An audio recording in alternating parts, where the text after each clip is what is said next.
사랑의 하나님, 집사님 계세요.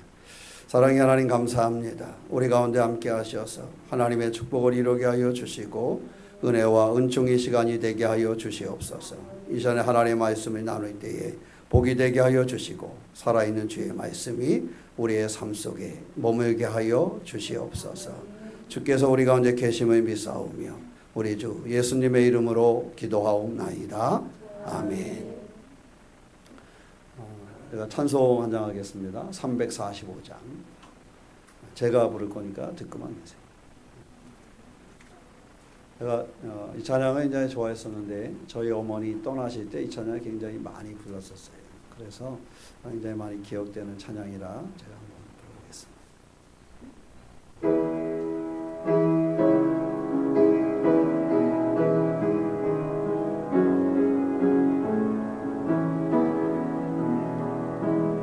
깜깜한 밤 사나운 바람 불 때 만경창파 망망한 바다에 외로운 배 한 척이 떠나가니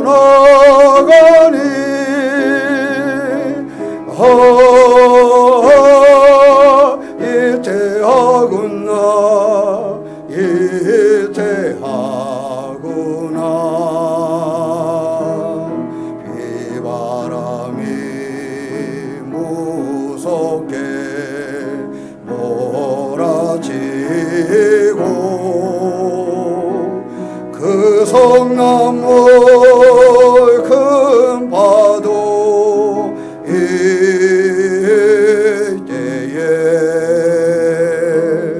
저 뱃사공 어쩔 줄 몰라니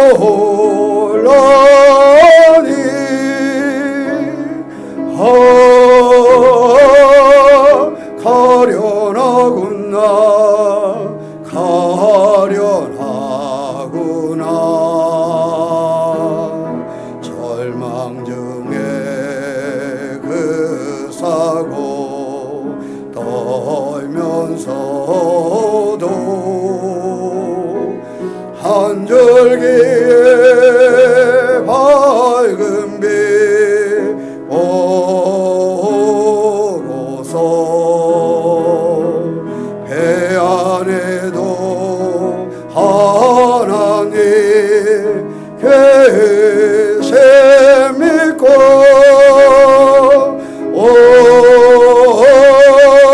기도 올린다 기도 올린다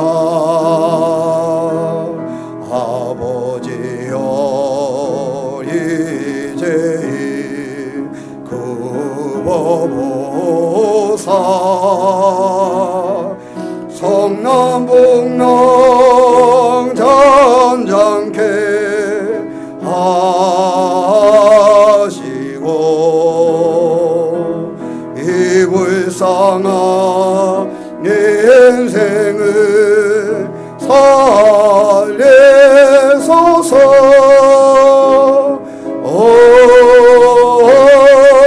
우리 하나님 우리 하나님 모진 바람 도마 끝물 겨울이 체험물에 성내여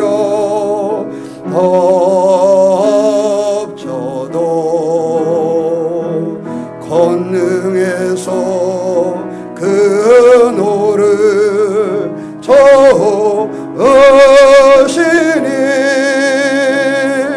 오 잔잔한 바다 잔잔한 바다.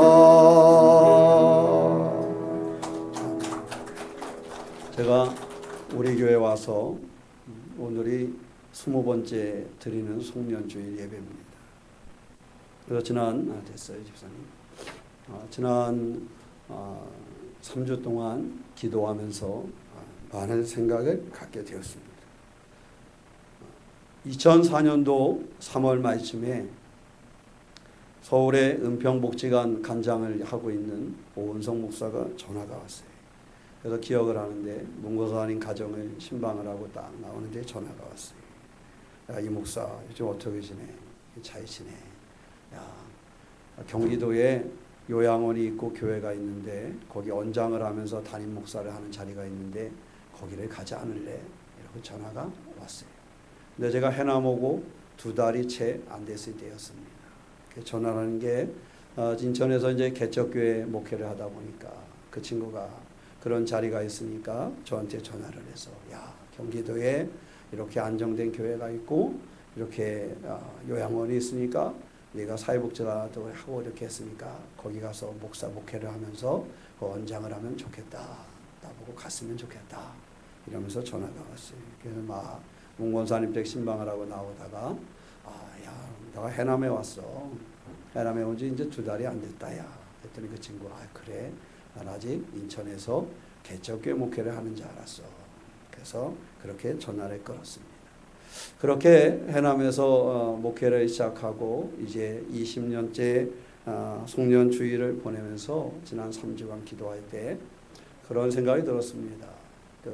20년간 목회하면서 여러 가지 경험했던 것을 송년주일에 성도들하고 함께 느끼는 게 나누는 게 좋겠다라는 생각이 들어서 오늘 잠시 설교를 제 목회의 20년의 여정을 나누는 시간을 가지려고 합니다. 어떨 때는 그런 생각이 들었습니다. 제가 잘 신방을 이렇게 하는데 신방을 하다가 어려움을 겪을 때가 있었습니다. 언제냐 하면 몇 번 우리 교회를 떠나가신 분들이 있는데 그분들을 만나려고 겨울에 교회 밖에 집 밖에 가서 3시간, 4시간을 기다리다 왔어요. 근데 안 만나주더라고요. 너무 마음이 아팠어요. 집안에서는 텔레비전 켜져 있는 소리가 들리는데 문은 열어주지 않고 돌아가니 마음은 아프고 그래서 그냥 밖에서 3시간을 떨면서 그렇게 보내고 왔는데 다른 분에게서 전화가 왔어요. 목사님, 이분이 이러고 있는데 왜 목사님은 신방도 하지 않습니까? 그리고 저한테 신방을 하지 않는다고 나무르더라고요. 제 마음은 가서 기다려 왔는데 만나지 못해서 너무 마음이 아팠는데 다른 분은 전화해서 목사님은 왜 신방도 하지 않느냐 이렇게 얘기할 때 너무도 마음이 아팠습니다. 가게를 하시는 분이 계셨습니다. 가서 식사 시간이 지나서 가서 몇 시간을 기다리다가 전화하다 전화를 안 받아서 왔어요. 근데 그 집은 수시로 제가 신방을 했던 집이었습니다. 남편분이 아플 때는 오밤중에도 새벽 3시에도 전화를 하면 달려가서 기도해주고 찬송을 부르고 그랬던 집인데 어느 날 교회를 떠나갈 때는 그렇게 떠나가더라고요. 너무 마음이 아팠습니다. 저는 찾아가고 문 밖에서 기다렸는데 문은 열리지 않고 들려오는 소식은 다른 사람들에게 목사님은 신방을 하지 않는다라는 말을 들었습니다. 그럴 때 저는 제 마음속에 큰 아픔이 생겼습니다. 그래서 어떨 때는 신방을 하기가 참 두려워질 때도 있습니다. 그래서 지금은 어떨 때 신방을 한달의 때가 두려워질 때가 있습니다. 신방을 할까? 오지 말라면 어떡하지? 갔다가 문을 열어주지 않으면 어떡하지?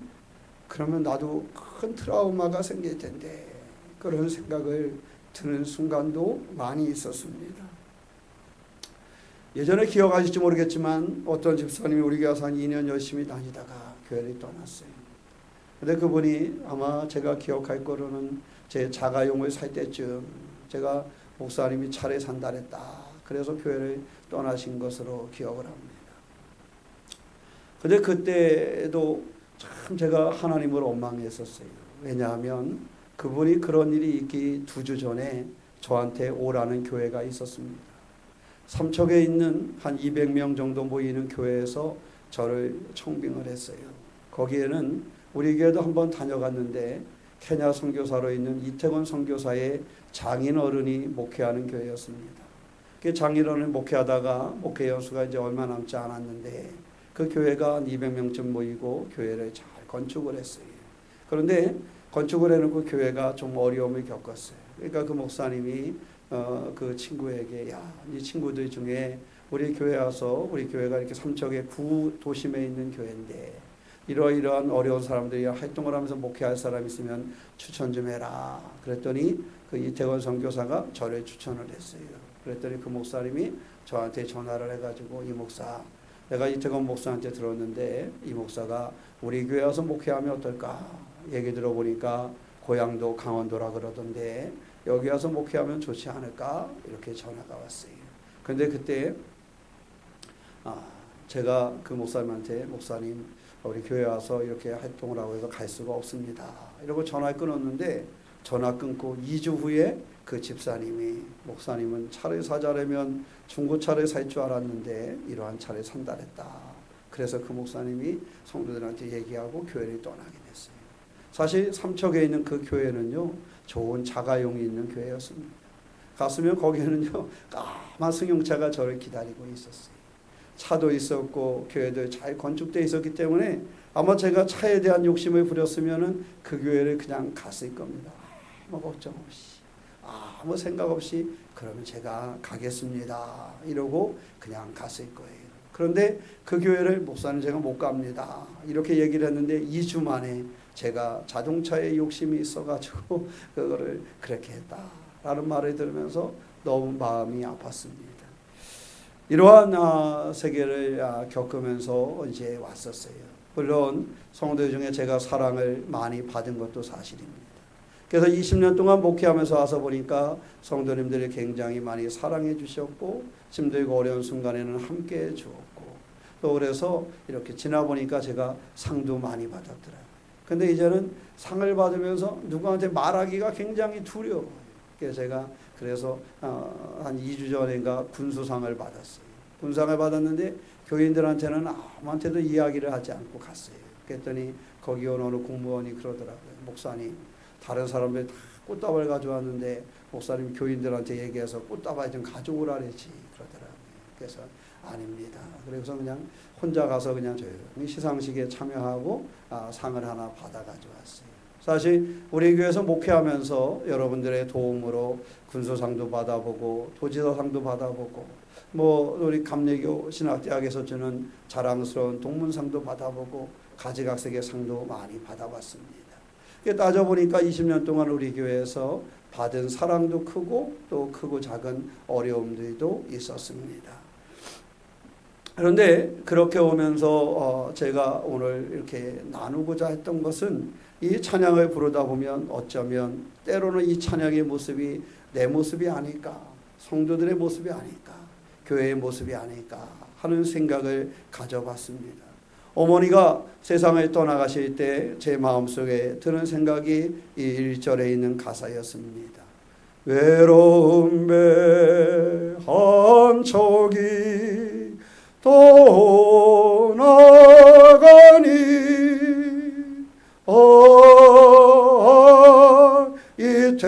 이태하구나 이태하구나. 돌아가시는 우리 어머니가 외로운 배가 되어서 떠나가는 것 같은 마음이 들어서 장례식을 치르는 4일 내내 이 찬양을 줄곧 부르고는 했습니다. 근데 되돌아보니까 우리 모두의 인생이 외로운 배요, 우리의 인생이 캄캄한 그러한 밤을 가는 만경창파 망망한 바다를 살아가는 사람이 아닌가 하는 생각을 갖습니다. 교회도 캄캄한 밤 사나움을 건너야 되고 성도들도 그러한 삶을 넘어서야 됩니다. 비바람이 무섭게 몰아치고 그 성나무 여러분의 삶에 그러한 순간이, 교회에도 그러한 순간이, 제 삶에도 그러한 순간이 있는 것입니다. 20년을 되돌아보니까 그 세월 속에 이러한 순간이 제게도 참 많이 있었습니다. 그래서 때로는 기쁨을 누리며 여러분의 덕분으로 상을 받을 때도 있었고, 때로는 신방을 거절당하면서 눈물을 흘리면서 돌아와 울 때도 있었습니다. 처음에 제가 교회 와서 시작을 할 때요, 뭘 할까 그랬어요. 그래서 이제 요구르트를 사려고 마운틴마트를 다 갔어요. 마운틴마트에 가서 요구르트를 몇 개 사는데 비싸서 못 사겠더라고. 인천에서 홈플러스 가면 20개에 뭐 2,000원 이랬었는데 여기 보니까 5개에 2,000 얼마더라고. 그래서 못 사겠는 거야. 근데 마운틴마트에서 물건을 다 사가지고 나오는데 그 주인이 저한테 물어봐요. 어떻게 오셨어요? 예, 새롬교회 새로운 목사입니다. 이렇게 인사를 했어요. 그랬더니 그 다음에 그 주인이 저한테 한 게 무슨 말씀인지 아세요? 새롬교회 외상값이 2만 얼마가 있습니다. 그러더라고요. 그래서 저는 그날 마운틴마트 주인하고 첫 인사가 새롬교회 외상값 2만 얼마 갚고 오는 거였어요. 교회 이름으로 2만 얼마가 외상이 있다는 거야. 근데 그거를 아직 안 주고 있다는 거야. 그게 새롬교회 처음 온 목사라니까 저한테 좀 마운틴마트 여자 사장님이 좀 처음 질문이었어요. 그래서 그래요? 그럼 제가 드릴게요. 그래서 그 2만 얼마의 빚을 갖고 왔어요. 그러니까 이게 제가 새롬교회 와서 처음 사역을 시작할 때의 일이었습니다. 그렇게 시작을 했는데 또 이렇게 와서 우리 교회가 여러분과 함께 왔잖아요. 저는 사실은 잘 몰랐어요. 와서 우리 사택을 딱 왔을 때 성도님들이 사택을 도배를 싹 해주셨잖아요. 그 도배를 싹 깨끗하게 와서 저는 너무 감사하다 이렇게 생각을 했는데 저는 도배를 할부로 한 줄을 몰랐어요. 그 와서 보니까 도배를 80만 원 주고 할부로 했더라고. 10만 원씩 주기로 했대. 그래서 제가 그렇게 하면 되겠습니까? 이걸 다 줘야지. 그래서 3달 후인가 그 80만 원을 다 갚았어요. 그 어느 날인가 자동차가 고장이 났어요. 봉고차가 고장이 나서 공업사에 갔더니 공업사에서 30만 원이 달라 그러더라고요. 그랬더니 공업사 주인한테 옛날에 떠나신 김순빈 집사님이 뭐라 그러냐면 이렇게 얘기하더라고요. 야, 우리 교회 힘든 거 알지? 30만 원 다음에 줄게. 그러더라고요. 그래서 제가 제 주머니에 있는 거 다 털어가지고 30만 원을 줬어요. 교회가 그런 빚을 주고 그 사람들에게 어떻게 교회 나오라고 전도를 할 수 있겠는가. 그래서 그런 제 할 수 있는 한 다 털어서 줬어요. 근데요, 그렇게 하고 나서 보니까 뭔가 하고 살아야 되는데 방법이 잘 없더라고요. 그래서 여러분 제가 처음 한 아르바이트가 있어요. 혹시 뭔지 아세요? 여러분 모르지요? 우리 교회에서 제가 처음 한 아르바이트가 있는데 그게 뭐냐면 이렇게 그 뭐라 그러지? 신문 이렇게 이렇게 알림 이렇게 나온 거 거기 봤더니 뭐가 나와 있냐면은 엽서에 색칠하는 알바가 있더라고요. 그래서 제가 내가 이거라도 해야 되겠다. 이거라도 해야지 되지 않을까. 그래서 엽서에다가 색칠을 해야 되겠다. 그래서 그 회사에 전화를 했어요. 그랬더니 그 회사에서 보내주는데 처음에 뭐 색연필도 다르고 값을 내야 되더라고요. 그래가지고 이제 해가지고 그거를 열심히 집사람하고 이제 색칠을 해가지고 그걸 이제 우편으로 보냈어요. 그랬더니 돈이 와야 되는데 돈이 안 오더라고. 돈이 안 오는데 왜 안 오는지 아세요? 10몇 장 중에 한 장이 이렇게 색칠한 게 옆으로 삐져나갔대. 그러니까 돈을 못 준다는 거야. 그래서 제가 돈만 날렸어요. 색연필 사고 해야 되잖아. 그런 알바를 해본 때도 있었습니다. 우리에게 처음 와서 뭔가를 해봐야 되는데 방법이 없는 거예요. 그래서 그렇게 했었어요. 제가 어디 가서 얘기를 했더니 그때는 참 힘든 시기였어요. 그래서 이렇게 했는데 보일러에 기름이 떨어졌네. 보일러에 기름이 떨어지니까 밤에 기름을 뗄 수가 없잖아요. 그럼 이게 아세요? 사택에 기름 떨어졌던 거? 장로님 아세요? 처음 이제 사택에 기름이 떨어졌어요. 근데 교인들이 물어보더라고요. 목사님, 그 기름은 있죠? 근데 제가 없다는 말을 못 하겠는 거예요. 그래서 그냥 지냈어요. 근데 아직도 기억이 나. 성탄절이 됐는데 기름을 못 넣었어요. 기름을 못 넣었는데 기현이가 3살이잖아. 기현이 샤워를 시켜야 되는데 뜨거운 물이 안 나오네. 그래서 찬물로다가 이렇게 장난치면서 샤워를 12월 달에 시키고 그랬었어요. 처음에 왔을 때는 그렇게 했었어요. 그렇게 샤워도 시키고 했고, 어느 날은 강화도에서 장인어른이 쌀을 보내주시네요. 그래서 쌀이 그때는 택배로 안 오고 그때는 하물로 왔어요. 하물로 딱 왔는데 낮에 가져가라 그래서 가서 딱 찾아가지고 왔는데 봉고차에다 실어 가져왔어요. 그래서 가서 딱 집에다 내려야 되는데 그때 이렇게 보니까 교인들이 교회에 와 있더라고. 그래서 제 마음속에 교인들이 있는데 목사가 다른 데서 쌀을 가지고 내리면은 교인들의 마음이 아플 것 같아. 그래서 쌀을 안 내리고 봉고차에다 그냥 뒀다가 밤 10시가 넘어가지고 나와가지고 이제 쌀을 꺼내서 사택에 가져 들어가서 그거로 밥을 해 먹고 그랬었어요. 제가 이런 얘기 우리 교회에서는 잘 안 했었는데 2004년도 2월 초에 해남에 와서 그 해를 그렇게 살았습니다. 그 해를 그렇게 살면서 목회를 했어요. 처음에 올 때 교회에서 보니까 목사님 사례비가 100만 원입니다. 이현선 목사님한테 그렇게 인수인계를 받았어요. 그래서 100만 원 사례비를 딱 받으면 그러면 그거 가지고 한 달에 그냥 애들 데리고 살 수는 있겠다. 2월 달에 딱 맞췄는데 재정이 마이너스더라고요. 그래서 어떻게 해서 3월 달에 딱 맞췄는데 재정이 30만 원 남았어요. 그래서 여러분 제 사례비 날짜는 마지막 주입니다. 어느 교회든지 목사님 사례비 날짜는 매월 첫째 주에 줘요. 근데 우리 교회는 매월 마지막 주예요. 왜 그렇게 했냐면 쓰고 남은 거 가지고 내가 살아야지. 그렇게 했기 때문에 제가 제 사례비 날짜를 맨 마지막 날짜로 정했어요. 그래서 지금도 제 사례비 받는 날짜는 그래서 맨 마지막 주일에 사례비를 받습니다. 네, 그렇게 하고 그래서 어린이 부흥회를 제가 열심히 다녔어요. 어린이 부흥회에서 사례비 주면은 그거 가져와서 그거를 다 제 생활을 했습니다. 이렇게 하면서 교회 목회를 시작하고 왔는데 정말 감사한 것은 성도들이 이것저것 같이 하자는 마음이 생기고 같이 하기 시작을 했어요. 근데 처음에는 사실 기도회 하기도 너무 힘들었어요. 우리가 여러분 기억하실지 모르겠지만 제가 우리 교회 와서 처음에 우리 성경 읽기를 합시다. 그게 5사람이 모였어요. 일주일에 한 번씩 성경을 읽읍시다. 저하고 저희 집사람하고 다른 분 3명, 5사람이 모였는데 2주 지나니까 한 분이 안 오시더라고. 3주 지나니까 또 한 분이 안 오셔. 4주 지나니까 한 분이 혼자 하기 부담스러우니까 안 오시더라고. 그래서 집사람하고 저하고 2주를 더 하다가 그 다음에 멈췄어요. 더 할 수가 없더라고.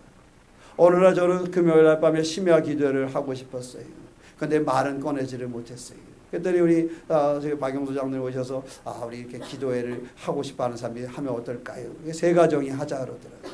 그래서 세 가정을 데리고 금요일 밤 기도회를 시작해요. 권사님 장소는 기억하세요? 시작을 했어요. 시작하는데 첫째 주 지나고 둘째 주 지나니까 한 집이 안 오고 셋째 주 지나니까 또 한 집이 안 오고 넷째 주 지나니까 또 한 집이 안 와. 그래서 그 다음 주가 되니까 저희 2사람만 남아서 2사람이 2주 동안 심야 기도회를 했어요. 근데 기다려도 그 다음에 안 오더라고요. 자, 여러분, 제가 이런 말씀을 드리는 이유가 있어요. 교회 와서 목회를 시작을 하면서 크고 작은 산과 강을 넘었습니다. 이거는 제가 겪은 것을 여러분에게 그냥 나누는 거예요. 시작은 그렇게 시작을 했습니다. 때로는 기도회를 하고 싶어도 함께 할 수 있는 분이 그거를 이해를 했어요. 왜? 종일토록 일하고 오는 것이 얼마나 피곤할까 하는 것을 알았기 때문입니다. 성경 읽기를 하기 위해서 모여서 그래 합니다. 얼마나 힘들까 하는 것을 알았기 때문이었습니다. 그래서 그거에 참여할 수 없는 부분을 이해를 했고 그렇게 했습니다. 그리고 정말 교회에 불을 떼지 못해도 그것이 그렇게 서운하거나 힘들지 않았습니다. 그냥 물 끓여서 샤워도 해도 되고 하면 되지라는 생각으로 그 일을 해왔습니다. 그런데 감사한 것은 오늘날 우리 성도들이 너무나 힘을 내기를 시작을 하는 거예요. 제가 우리 교회에서 여러분들하고 처음에 한 사역이 뭐냐면 폐지 줍는 거였어요. 기억하십니까? 먼저 계셨던 분들. 폐지를 왜 주셨는지 아세요? 사실은 제가 이사하고 나서 책을 싸가지고 왔던 그 박스를 이 뒤에 조그만 창고 앞에 이렇게 쌓아뒀었어요. 이제 버려야지. 그리고 저 앞에 길에다 내놨더니 지나가는 할아버지가 그러더라고요. 목사님 그거 고물상 갖다 주면 돈을 줄 텐데 왜 그냥 버리세요 그러더라고요. 그래서 제가 그 폐지를 봉고차에 다 실었어요. 그리고 요 앞에 있는 서린 고물상 갖다 줬더니 서린 고물상에서 돈을 5,000원을 주더라고요. 그래서 그 5,000원을 가지고 아이스크림을 사서 애들하고 먹고 돈이 남았어요. 그래서 그때부터 제가 이 폐지를 좀 주워야 되겠구나. 그래서 그때부터 폐지 줍기를 시작을 했어요. 그래서 새벽 예배 드리면 폐지를 주스러 봉고차를 가지고 해락읍내를 쭉 돌면서 폐지를 줍고 왔어요. 그래서 그 일을 일주일 했더니 그 다음에 박용수 장로님이 그때 권사님이셨는데 박 장로님이 목사님 제가 헌금은 많이 못해도 제가 트럭이 있으니 제가 할게요. 그러더니 그때부터 사실 얼마나 고되겠어요. 낮에 종이토록 박장로님 하시는 일이 건축 현장에서 일하는 거잖아요. 얼마나 힘들겠어요.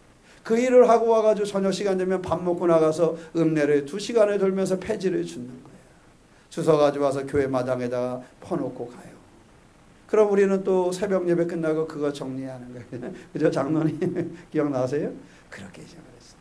그랬더니 우리 다른 권사님들도 집에서 폐지를 버리지 않고 모았다가 가지고, 김승남 권사님은 그 변호사 사무실에 버리는 폐지들 모아놨다가 가지고, 이렇게 하면서 폐지를 모아서 팔면서 그거를 가지고 우리 교회가 무료급식도 하고 공부방도 하고 겨울이 되면 아이들 선물도 하고 선교사들 후원도 하고 이렇게 지내왔어요. 그래서 그것이 모아진 거예요. 그래서 저도 폐지 주소일 때 교역자 회의를 하면은 항상 교역자 회의를 지각을 했어요. 왜냐하면 봉고차를 몰고 집사람하고 이렇게 교역자 회의를 하러 가다가 저기 보면 폐지가 떨어져 있잖아요. 그럼 어떻게 해야 돼요? 이제 웃으면서 해도 돼요. 폐지를 어떻게 해야 돼요? 주워야 되잖아요.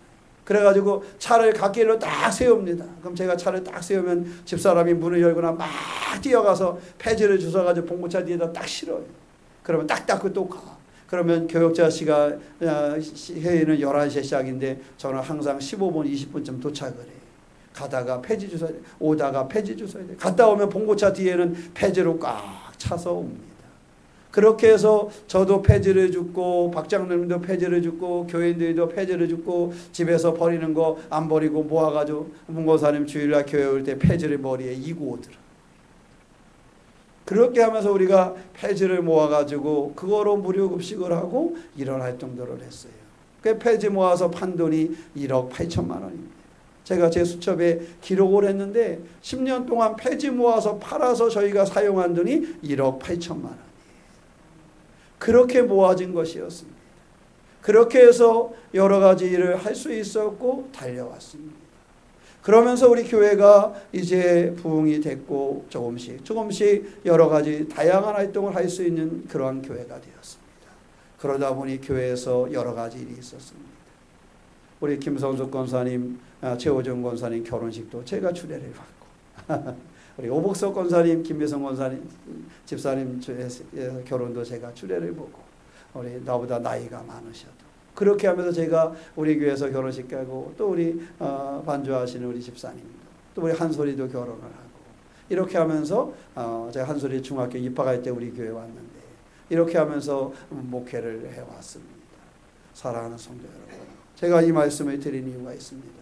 제가 이만큼 했다 이 얘기를 하려고 그러는 것이 아니에요. 그 얘기를 하려는 것이 아니라 이렇게 참고 오는 중에 제가 되돌아볼 때 들은 생각이, 이번에 기도하며 들은 생각이, 나는 목사니까 그냥 해왔는데 교회 가기 싫은 날도 목사니까 그냥 교회 갔고 설교하기 싫은 날도 목사니까 그냥 가서 설교했는데 성도들은 얼마나 더 힘들고 어려울 때가 있었을까? 얼마나 힘들고 어렵게 종일토록 건설 현장에서 일하고 저녁 시간에 폐지를 주스러 읍내를 한 바퀴씩 돌아왔을까? 얼마나 힘들게 집에서 폐지를 머리에 이고 다른 교회 교인들은 차량 운행을 하는데 그 차를 타고 올 때 머리에 폐지를 이고 그렇게 교회를 왔을까? 어떻게 다른 교인들은 폐지를 아파트 입구에 그냥 갖다 버리는데 우리 교회 교인들은 아파트 현관에 가면 그 안에다 폐지를 모아두고 그렇게 귀찮은 거를 참아가면서 기다렸을까? 어떻게 우리 교회 교인들은 힘들고 어려운 순간이 많았는데 주일 예배 드리다가 예배당에 비가 들이치고 비가 새고 비가 줄줄줄 흐르지만 그것을 견디고 그냥 양동이 하나 두고 주일 예배 드리면서 어떻게 그것을 견뎌왔을까? 나는 그냥 목사니까 그래도 해왔지만 성도들은 갈 수 있는 교회가 얼마나 많아요. 해남에만 해도 200개 교회가 있는데 갈 수 있는 교회가 얼마나 많아요. 오라는 교회가 얼마나 많아요. 큰 교회가 얼마나 많고 더 작아서 가족같이 목교에 가서 신앙생활 할 수 있는 교회가 얼마나 많아요. 그런데도 조금만 비가 와도 양철병이 우다닥 날아갈 것처럼 소리 나는 가운데 예배드리고 비가 새도 그 비나 흐르는 것을 참고 예배드리고 귀찮지만 신발을 벗고 다 들어와야 예배할 수 있고 그런데 그곳에 들어와서 예배하고 예배 끝나면 폐지 주스러 가고 예배 끝나면 양파 뽑으러 가고 그렇게 살았잖아요. 가서 양파를 뽑아다가 양파즙을 판매해서 우리 그거로다가 작은 냉장고 하나 사고 식판 사고 해서 무료급식을 시작했잖아요. 그렇게 성도들이 함께 해온 교회가 우리 교회였습니다. 20년의 세월을 보내면서 드는 생각입니다. 저도 크고 작은 일들을 넘어왔지만, 그러면서 여러 가지 상도 받으면서 칭찬도 받아왔지만, 우리 교회 교원들 힘들고 어려운 부분에 넘어왔는데 올해 저에게는 큰 소망이 생겼습니다. 하나님께서는 이러한 교회를 어떻게 사용하실까? 충분히 떠날 수 있는데도 떠나지 아니하고 기다려준 성도들을 통해서 하나님은 어떤 일을 이루어 가실 것인가? 그 많은 교회들이 있지만 그 비가 새고 힘들고 어려운 곳을 택하여 남아 예배하며 살아온 성도들은 하나님 앞에 어떻게 쓰임받으며 그 일을 감당해 갈 것인가? 교회학교에 한 명이 달려올 때 그것을 기뻐하면서 교회학교를 기다리는 교회학교 교사들이 어떠한 모습으로 하나님 앞에 쓰임받을 것인가? 그저 찬양을 하면서 우리도 얼마나 멋진 찬양을 성가대가 하고 싶겠습니까? 다른 교회처럼 사부로 찬양하고 싶지 않겠어요? 솔로를 부르고 싶지 않겠어요? 그러나 그렇지 못한 상황 속에서도 찬양하며 서 있는 성가들을 하나님 앞으로 어떻게 사용하실 것인가? 앞에 앉아있는 사람이 호응이 없어도, 그저 치는 박수가 없어도 찬양을 인도하면서 온몸을 던져 찬양하는 찬양단을 통해서 하나님은 또 어떤 일을 이루어 갈 것인가? 누구 하나 도와주는 사람 없지만 방송실에서 그저 잘 모르지만 최선을 다해서 이 방송을 어떻게든지 해보려는 사람을 통해서 하나님이 이 일을 어떻게 이룰 것인가? 그저 교인들하고 그래서 따스한 밥이라도 한 끼 먹어야지 하는 마음으로 아침부터 나와서 밥을 준비하고 식사를 하는 사람들을 하나님은 또 어떤 모습으로 사용해 갈 것인가? 교회 달려라와 안내를 하면서 또 예배 시간 또 그렇게 멋들어지게 큰 교회처럼 예복을 입고 그렇게 하지는 못하지만 예배 순간순간을 돕고 참여하는 우리 성도를 통해서 하나님은 앞으로 어떠한 비밀한 일을 이루어 가실 것인가? 몇백만 원짜리 드럼은 아니고 몇천만 원짜리 피아노는 아니지만, 그랜드 피아노는 아니지만 그것을 붙잡고 찬양하며 예배하는 이 사람들을 통해서 하나님은 무엇을 이루어 갈 것인가? 작고 부족한 종이지만 그 부족한 종의 설교를 들으려고 나와 있는 성도들의 길을 하나님은 어떻게 열어서 은혜의 삶을 열어 가실 것인가? 부족한 저지만 부족한 저를 통해서 하나님은 2024년도를 어떻게 열어 가실 것인가 하는 고민을 갖게 됩니다. 기독교 서점에 들렸다가 제목이 너무도 아프게 다가와서 책을 하나 구입을 했습니다. 죽은 교회를 부검하라 라는 제목입니다. 오랫동안 교회를 돌아보고 교회를 컨설팅하고 교회를 살폈던 미국인 폴 레이너가 쓴 책인데 죽은 교회를 부검하라 라는 책이었습니다. 교회가 점점 죽어가고 있는데 성도들의 헌신을 잃어버리고 있고 성도들의 예배를 잃어버리고 있고 성도들의 헌금을 잃어버리고 있고 성도들이 하나님을 향한 마음을 잃어버리고 있는 시대에, 목사가 교회 부흥을 위하여 일하지 않는 시대에 교회는 죽음 가운데로 버려지고 있는데 죽은 교회를 부검하고 그 교회를 새롭게 해야 하지 않겠는가 하는 것이 이 저자가 우리에게 하고 싶은 말입니다. 그런 마지막에 네 가지를 얘기합니다. 교회는 심각한 상태를 인정하고 고백해야 한다고 이야기합니다. 사랑하는 성도 여러분, 저와 여러분들은 인정해야 됩니다. 여러분이나 저의 신앙이 심각한 상태고 우리의 신앙이 부족하다는 사실을 하나님 앞에 인정할 수 있어야 됩니다. 교회는 인정해야 됩니다. 교회가 심각한 상태에 처해 있고 하나님 앞에 부족하다는 사실을 인정해야 됩니다. 두 번째는 교회는 무엇이든지 필요한 조치를 취할 그러한 지혜를 그리고 힘을 달라고 하나님 앞에 기도해야 한다는 사실입니다. 교회는 하나님의 교회인데 교회는 변화해야 됩니다. 그런데 변화는 쉽지 않습니다. 교회는 그러나 필요한 조치를 해야 교회가 살아있을 수 있습니다. 사람도 건강에 문제가 생기면 필요한 조치를 해야 됩니다. 교회도 필요한 조치를 해야 됩니다. 여러분의 삶에도 우리 교회에도 필요한 조치를 해야 됩니다. 과거의 기억만 붙잡고 살아가서는 안 됩니다. 과거의 기억만 붙잡고 그것만 그리워하거나 그 생각만 갖거나 그러한 삶으로 우리의 인생과 교회를 새롭게 할 수 없다라는 것입니다. 셋째는 교회는 급진적인 변화를 적극적으로 해야 한다는 사실입니다. 여러분, 변화할 수 있어야 됩니다. 그냥 과거의 그 모습만 그리워하는 교회는 더 이상 서갈 수가 없습니다. 개인의 신앙도 마찬가지입니다. 변화해야 됩니다. 개인의 신앙도 예전의 것에 매여 있어서는 안 됩니다. 개인의 신앙도 기도하는 신앙으로 바뀌어야 되고 예배하는 신앙으로 바뀌어야 되고 찬양하는 신앙으로 바뀌어야, 그래야 성도가 새 힘을 얻게 되는 것입니다. 그리고 넷째로 변화와 행동은 외부 초점으로 이어져야 한다라고 얘기합니다. 교회 안에서 우리들끼리만 잔치를 하는 교회가 되어서는 안 된다는 것입니다. 교회는 사회에 복음을 전해야 되고 사회를 사랑해야 되고 그 일을 감당하는 교회가 돼야 한다라는 사실입니다. 사실 우리 교회는 이제 그 길을 향하여 달려가야 됩니다. 저는 사실 20년을 우리 교회 와서 목회를 했지만 앞으로 목회할 시간이 은퇴할 때까지를 다 해도 지금까지 해온 시간보다 훨씬 적게 남았습니다. 벌써 나이가 그렇게 먹었네요. 37살에 우리 교회를 왔는데 벌써 지나온 시간이 은퇴할 시간보다 더 많은 시간이 되었습니다. 사랑하는 성도 여러분, 우리는 교회를 복되게 만들어야 되지 않겠습니까? 그래서 지금 여기 함께 예배드리는 연재나 현재나 하준이나 또 우리 선웅이나 예담이나 이런 애들이 해남에 산다라면 우리 교회를 굳건히 지켜가야 되고, 저 친구들이 외지에 나가 산다라면 고향 교회로 찾아와서 붙잡고 눈물을 흘릴 수 있는 그런 교회를 우리가 세워야 되지 않겠습니까? 여러분의 자녀들이, 혜지가, 신영이가, 여러분의 자녀들이 그러한 교회를 우리가 만들어야 되지 않겠습니까? 여러분의 자녀들이 하나님이 그리워질 때, 여러분의 자녀들이 하나님과의 관계를 다시 세우고 싶어질 때 찾아와서 눈물을 흘릴 수 있고 그리워할 수 있고 하나님을 향할 수 있는 그러한 교회로 우리 교회를 세워야 하지 않겠습니까? 사랑하는 성도 여러분, 지난해 제가 제 고생한 얘기를 해서 좀 미안스럽지만 사랑하는 성도 여러분, 한번 우리가 교회를, 우리의 신앙을 다시 세울 수 있는 그러한 성도가 되셨으면 합니다.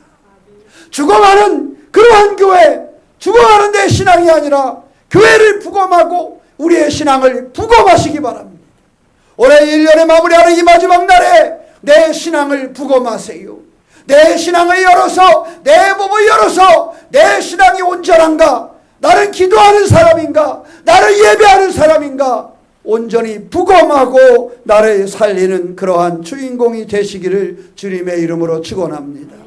올해 성경은 우리 가운데 얘기했습니다. 내가 내 백성 이스라엘에 사로잡힌 것을 돌이킨다고 하였습니다. 이스라엘 사람들이 바벨론 포로로 붙잡혀 갔는데 그들을 다시 돌이킨다는 하나님의 약속입니다. 그래서 내가 내 백성 이스라엘에 사로잡힌 것을 돌이키리니 그들의 황폐한 성읍에 건축하며 거주하며 포도나무를 끄고 포도주를 바르며 가는 데를 만들고 그 열매를 먹으리라고 하였습니다.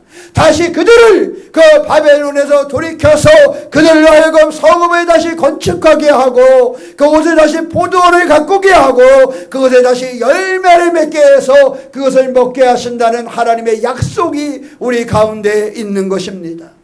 사랑하는 성도 여러분, 여러분의 신앙에 또 우리 교회에 하나님께서는 이 일을 이루시기를 원하십니다. 이스라엘을 돌이키리라 약속하신 것과 같이 하나님은 우리를 돌이키고 하나님은 우리 교회를 돌이키실 것입니다. 하나님은 하나님의 교회를 반드시 세워서 사용할 것이고 여러분의 삶을 인도하실 거라는 사실입니다. 15절 말씀에 내가 그들의 땅에 심으리니 그랬습니다. 땅에 심는다는 것은 더 이상 뽑혀지지 않는다는 것입니다. 여러분, 서린공원에 있는 나무들이 우스운가요? 우리가 우스운가요? 저 나무들이 보면 다 우리가 우습습니다. 한자리에서 400년을 지켜온 저 나무가 우리를 본다면 우리는 참 우스운 존재일 것입니다. 우리 정원에 심겨진 나무들이 앞으로 10년, 20년, 30년의 세월이 지난 다음에 우리의 후손들을 바라본다면 우리가 우스울 것입니다. 그런데요, 하나님께서 약속을 하셨습니다. 그들의 땅에 그들이 뭐 할 것이다? 심으리라. 그들이 바벨론의 포로에 끌려와서 그 고생을 하고 힘들고 어려움의 상황에 넘겼지만 이제 내가 너희를 가나안 땅에 심을 것이라는 약속을 주셨다라는 사실입니다. 심겨진다라는 것은요, 뿌리 뽑히지 않는다는 것을 얘기합니다. 심겨진다는 것은 말이죠, 열매 맺는 삶이 된다는 것을 이야기하는 것입니다. 심겨진다는 것은 한 그루의 나무가 심겨지지만 수많은 열매가 거기에 맺힌다는 사실을 우리 가운데 가르쳐주는 말씀인 것입니다. 사랑하는 성도 여러분, 저는 20년을 해고했지만 여러분들이 또 1년을 해고하면서 하나님의 은혜와 하나님의 이끄심을 받으시기를 축원합니다. 하나님은 반드시 우리를 사로잡힌 곳에서 돌아오게 하신 같이 여러분이 사로잡혀 있는 가지각색의 어려움과 실망과 낙심과 근심과 걱정의 문제에서 여러분을 돌아오게 하셔서 여러분을 거기 심어 주실 것입니다. 거기 심어서 열매 맺는 믿음의 주인공이 되게 하실 것입니다. 이제부터 올 한 해를 잘 마무리하고 또 오늘 밤 성고 영신 예배를 통해서 우리가 다시 한번 되돌아보면서 우리의 삶의 뿌리를 하나님께 심는 기회가 되시기를 축원합니다. 돌아오게 하고 우리를 심으시는 그 하나님, 우리 교회를 돌아오게 하고 다시 심으시는 하나님, 다시 교회를 건축하게 하고 교회를 출발하게 하신 그 하나님 아니시겠습니까? 지금은 그런 걱정하지 않어요. 왜? 하나님이 하시니까. 우리의 힘으로는 할 수 없었지만 하나님이 하시니까 더 이상 그런 걱정하지 않는 교회가 되지 않았습니까? 사랑하는 성도 여러분, 여러분의 삶도 교회의 삶도 하나님은 반드시 돌아오게 하고 심으실 거라는 사실을 믿으시기를 축원합니다. 바벨론 포로에서 돌아오게 하신 같이 여러분의 근심에서 돌아오게 할 것이고 시험에서 돌아오게 할 것이고 아픔에서 돌아오게 할 것이고 근심에서 돌아오게 할 것이고 우리의 인생의 캄캄한 그 밤을 지나 승리하게 하시도록 우리를 심으실 거라는 사실을 기억하는 성도가 되시기를 축원합니다. 오늘 하루 여러분의 신앙을 부검하시기 바랍니다. 오늘 하루 여러분의 교회를 부검하시기 바랍니다. 오늘 하루 여러분이 속해 있는 부서를 부검하시기 바랍니다.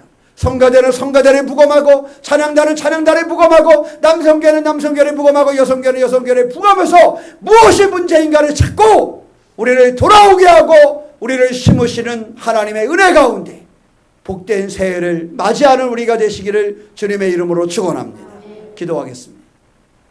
사랑의 하나님, 우리도 오시고 인도하시는 주님으로 의지합니다. 믿음으로 승리하게 하여 주시옵소서. 하나님의 귀한 일을 이룬 우리가 될 수 있도록 주여 인도하여 주시옵소서.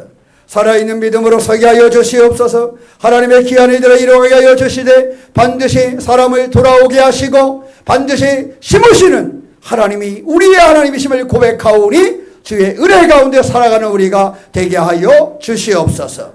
우리의 살아있는 주의 도우심을 믿습니다. 지난 20년의 목회의 여정을 도우신 하나님, 지난 한 해의 여정을 도우신 하나님, 우리 교우들을 교회에서 삶의 자리에 가정과 직장과 사업장에서 지키셨던 하나님을 믿사오니 이제도 굳건함으로 승리하는 여정을 살게 하여 주시옵소서. 우리 주 예수님의 이름으로 기도하옵나이다. 아멘.